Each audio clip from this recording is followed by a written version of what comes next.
አንዳንድ ጊዜያት በዝምታ ይመጣሉ፣ ነገር ግን ህይወትን ለዘላለም ይለውጣሉ። በሀብትና በምቾት ውስጥ ያደገ አንድ ወጣት ወደ አንዲት ራቅ ያለች መንደር ይላካል። ከዚያም ከልጅነቷ ጀምሮ ዝምተኛ ትግሎችን ስታሳልፍ የኖረች አንዲት ልጃገረድ ያገኛል። በእነዚያ ተራ ቀናት ውስጥ አላማቸው ይገናኛል፣ ሁሉም ነገርም መለወጥ ይጀምራሉ። ጤና ይስጥልኝ፣ እንደምን አላችሁ? ወደ ፋኖስ ሪካፕ እንኳን በደህና መጣችሁ።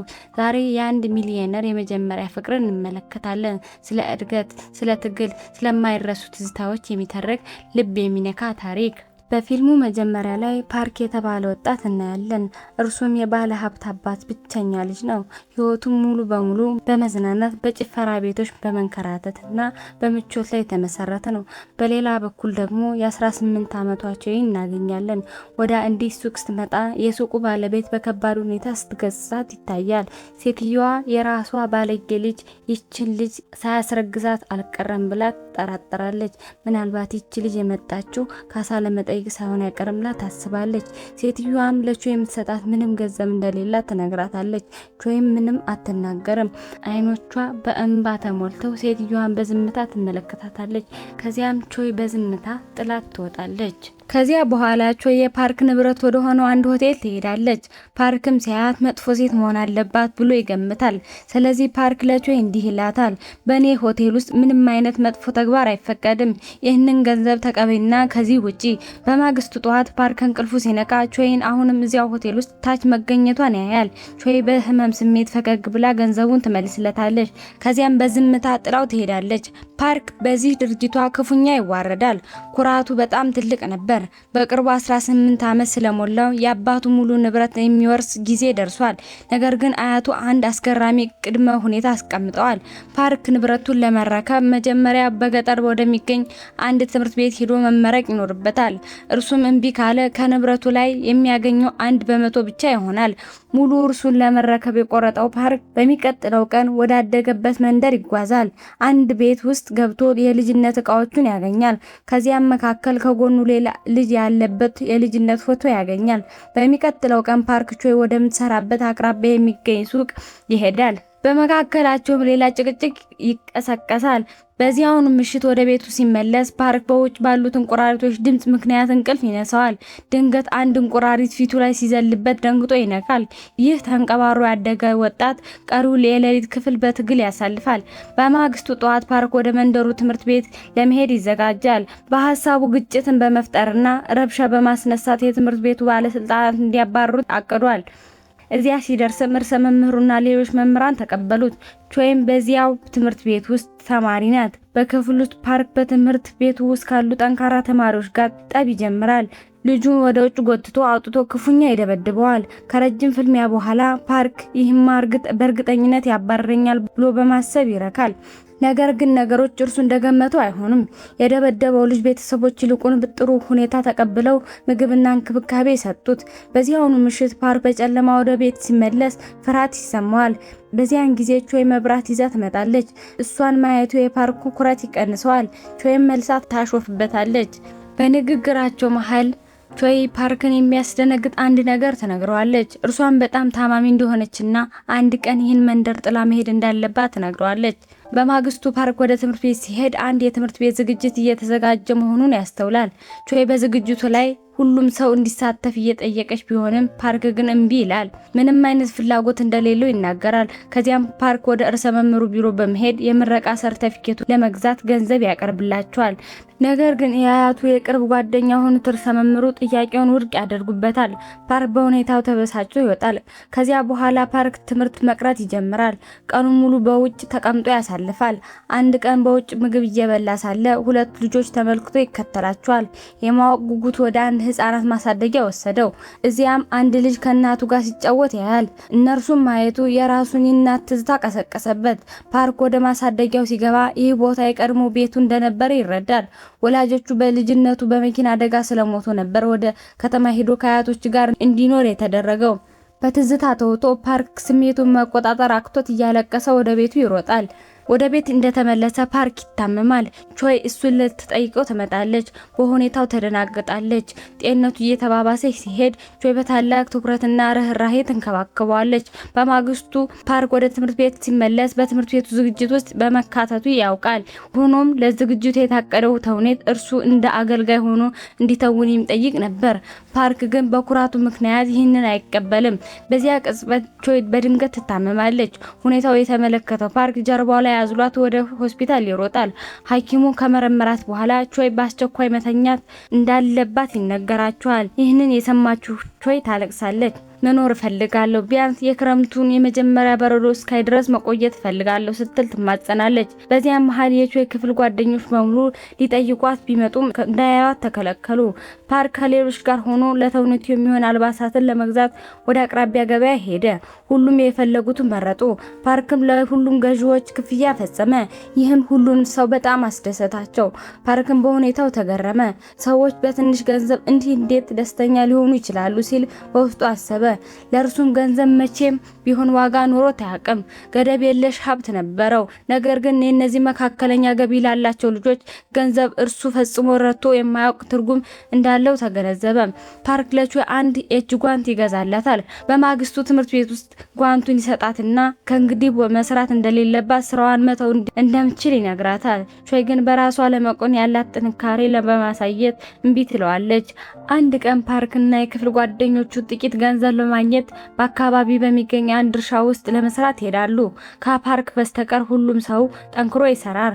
ፓርክ ግን ምንም ሊባል የሚችል ስራ አልሰራም። ሆኖም በቀኑ መጨረሻ ለፓርክ የተወሰነ ገንዘብ ተሰጠው። በዚያ ቅጽበት ቾይ መታ ገንዘቡን ትቀማዋለች። እንዲህ ትለዋለች፣ መውሰድ ያለብህ በትክክል የሰራህበት ልክ ብቻ ነው። ፓርክ ግን ለዚህ ምንም ግድ አልሰጠውም። እርሱም ይህ ትንሽ ገንዘብ ምንም ማለት አይደለም፣ በእጁ ላይ እንዳለ አቧራ ያክል ነው የሚቆጥረው። ሆኖም እዚያ የነበሩ ሌሎች ሰዎች በሙሉ በዚያች ትንሽ ገንዘብ ከልባቸው ደስተኞች ነበሩ። ወደ ቤት እየተመለሱ ሳለ ፓርክ ሁልጊዜ በኩራት የሚናገረውን ቃል ለቾይ ይነግራታል። እኔ ማን እንደሆንኩ ወይም በባንክ ሂሳቤ ውስጥ ምን ያህል ገንዘብ እንዳለኝ አታውቂም። እየተጓዙ ሳለ ፓርክ ቾይን ወደ ህፃናት ማሳደጊያው ስትገባ ያስተውላል። ወዴት እየሄደች እንደሆነ ይጠይቃታል። ቾይም እንዲህ ስትል ትመልሳለች፣ የምኖረው እዚህ ነው። የህፃናት ማሳደጊያ ስለሆነ ብቻ ልታግዘኝ ብለህ እዚህ እንዳትመጣ። ፓርክን ቀስ ብሎ እንዲህ አላት፣ እኔም ወላጆች የሉኝም። እኔም ብቸኛ ወላጅ አልባ ነኝ። በማግስቱ የቾይ ጤና ሁኔታ በጣም እየተባባሰ ስለሄደ እንደገና ሆስፒታል ገባች። ፓርክ እሷን ለማየት በጣም ቢሞክርም ሐኪሞቹ ከለከሉት። ቾይ በጣም አስከፊ የልብ ህመም እንዳለባትና ብዙ ጊዜ እንዳልቀራት ያስረዱታል። በኋላም ፓርክ ሆነ ብሎ ከቾይ አጠገብ ባለው አልጋ ላይ ታካሚ ሆኖ ይገባል። ቾይ ባየችው ጊዜ ስለ ህመሙ አስቀድሞ ያውቅ እንደሆነ ትጠይቋለች።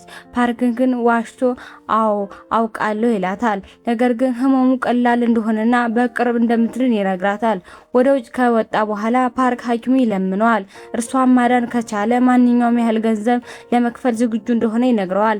ሐኪሙን በለሰለሰ ድምጽ አሁን ረፍዷል፣ በዚህ ዓለም ላይ ያላት ምንም አይነት የገንዘብ መጠን አሁን ሊያድናት አይችልም ሲል ይነግረዋል። ከጥቂት ቀናት በኋላ ቾይ መጠነኛ መሻሻል ሲሰማት ቀደም ብላ ወደ ሄደችበት የዚያች ሴትዮ ሱቅ ትመለሳለች። ሴትዮዋ እንደገና ልታባራት ትሞከረች። በዚያ ጊዜ ግን ቾይ አስቆመቻትና እንዲህ አለቻት፣ እኔ አውቅሻለሁ፣ አንቺ ግን አላወቅሽኝም። እኔ ከ18 ዓመት በፊት የህፃናት ማሳደጊያ ውስጥ ጥለሽኝ የሄድሽው ልጅሽ ነኝ፣ ቾይ ነኝ አለቻት። በዚያ ቅጽበት ሴትዮዋ እውነቱን ተረዳች። ቾይ የራሷ ልጅ መሆኗን ስታውቅ ስሜቷን መቆጣጠር አቅቷት በእንባ ተሰበረች። ቾይ ግን የመጣችው ለመጨረሻ ጊዜ ደህና ሁኚ ለማለት ብቻ እንደሆነ ነገረቻት።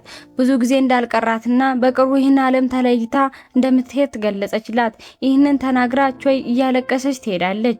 ወደ ቤት ስትመለስም እንደገና ፓርክ ጋር ትገናኛለች። ፓርክም ለሌላ ጊዜ የትርፍ ሰዓት ስራዋ እንድታቆም ይጠይቃታል። ቾይ ግን የምትሰራው ለራሷ እንዳልሆነ ትነግረዋለች። የምትሰራው የህፃናት ማሳደጊያው ለመታደግ ነው። ማሳደጊያው ሊሸጥ ስለሆነ እርሷ ከዚህ ዓለም ካለፈች በኋላ ቢሆን ልጆቹ የሚኖሩበት ቦታ እንዲኖራቸው ትፈልጋለች። ፓርክ ምንም አልተናገረም። በማግስቱ ፓርክ ወደ ጠበቃው ዘንድ ይሄዳል። የአያቱ ንብረት የሆነው የህፃናት ማሳደጊያ ለምን እየተሸጠ እንደሆነ በቀጥታ ይጠይቀዋል። ጠበቃውም ፓርክ ገና ባለቤት ስላልሆነ እንደማይሰጠው ይነግረዋል። አክሎም ፓርክ ከፈለገ ሙሉ እርሱን አቶ ድርሻው ብቻ በመውሰድ ማሳደጊያው ራሱ ራሱ መግዛት እንደሚችል ይነግረዋል። ፓርክም ምንም ሳይናገር በዝምታ ጥሎት ይወጣል። በዚያ መሃል ቾይ ሁሉንም ነገር ለማሳደጊያው ተንከባካቢ ታካፍላለች። ፓርክም ምንም ያህል እንደምትወደው ደጋግማ ትናገራለች። እስከምትሞትበት ቀን ድረስ ከፓርክ ጋር መቆየት እንደምትፈልግ፣ ነገር ግን ይህ ከሆነ እርሷ ከሞተች በኋላ እርሱ በከፍተኛ ህመም ውስጥ እንደሚወድቅ ታስባለች። ፓርክ ወደ ቤት ሲመለስ ቾይን እዚያው ጠብቀው በማግኘቱ ይገረማል። ቾይ መጣችው ዝም ብላ አጠገቡ ለመሆን ብቻ ነበር። ቾይ ግን እንድትሄድ ቢጠይቃትም እርሷ ግን እምቢ ትላለች። ፓርክ ስሜቱን መቆጣጠር አቅቶት ወደ ወንዙ ዳርቻ በመሮጥ ያለቅሳል። በዚያ ቅጽበት አንድ ውሳኔ ወሰነ። ከውርሱ ላይ 1% ብቻ ለመውሰድ መረጠ። ቀሪውን ሀብት በሙሉ በመተው ማሳደጊያውን ለመግዛት ሲል ያችን 1% ድርሻውን ወሰደ። በማግስቱ ፓርክ ለተውኔት ዝግጅት እየተደረገበት ወዳለ ትምህርት ቤት ሄደ። ሁሉም ትንንሽ ልጆች እንዲህ እያሉ ልምምድ ያደርጋሉ። ዛሬ ምሽት ከራት በኋላ ጠብቂኝ። ይህንን ሲሰማ የፓርክ አእምሮ በልጅነት ትዝታዎች የተሞላ። ፓርክም የዚህ ተውኔት ታሪክ የጻፈው ማን ነው ሲል ለሁሉም ጥያቄ አቀረበ። ልጆቹም ተውኔቱን የጻፈችው ቾይ እንደሆነች መለሱለት። ፓርክም ወዲያውኑ ቾይን ለመፈለግ ሮጦ ወጣ። በዚያን ጊዜ እውነቱ ተገለጠለት። ፓርክ እና ቾይ የልጅነት ጓደኛሞች ነበሩ። ከብዙ ጊዜ በፊት ፓርክ በዚያ ምሽት 4 ሰዓት ላይ ቾይን ለመገናኘት ቃል ገብቶላት ነበር። ነገር ግን የፓርክ አባት በድንገት ስለሞቱ አያቱ ወደ ከተማ ወሰዱት። ያ ቀጠሮ ሳይሳካ ቀረ። ፓርክ ቾይን አገኛትና እንዲህ ሲል ቅርታ ጠየቃት። በዚያ ምሽት በ4 ሰዓት ልመጣ አልቻልኩም ነበር። ወደ ከተማ ተወስጄ ነበር። ፓርክ እውነቱን የተረዳው ያኔ ነበር። ቾይ በዚያ ሆቴል ትመጣ የነበረውም ፓርክን ለማየት ብቻ ነበር።